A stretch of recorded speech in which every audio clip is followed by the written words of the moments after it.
My name is Adelyn Emter and I use she/they pronouns. I'm currently a general experimental psychology student here at the University of North Dakota. I want to talk a little bit briefly about the differences between gender identity and sexual orientation, giving you kind of a background of some of this terminology that you might not be familiar with if you don't know a whole lot about the LGBTQ+ community yet. So first and foremost, gender identity and sexual orientation are two entirely different things, although they're often grouped together in this LGBTQ+ acronym.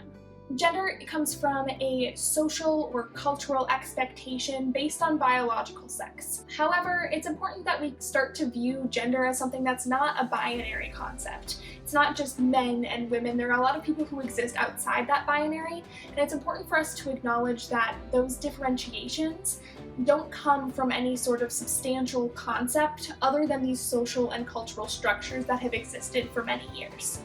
Gender identity in itself is your personal feeling of self-concept, so the way that you feel most comfortable identifying in and of yourself.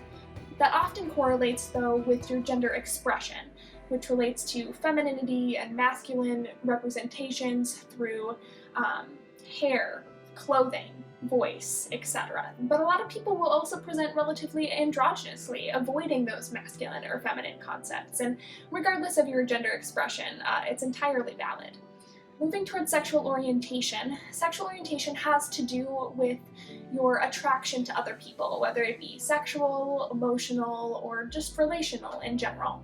There are a lot of different sexual identities as well, and they often correlate to the gender identities that you are attracted to, or the types of ways that you experience that type of attraction.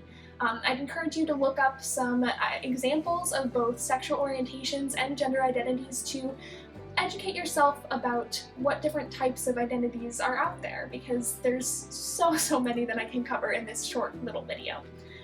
I would like to remind you as well that it's okay to change the ways that you identify over time. Gender and sexual orientation are often influenced very deeply by our experiences. And so over time, the ways that you feel most comfortable identifying might change or shift as time goes on.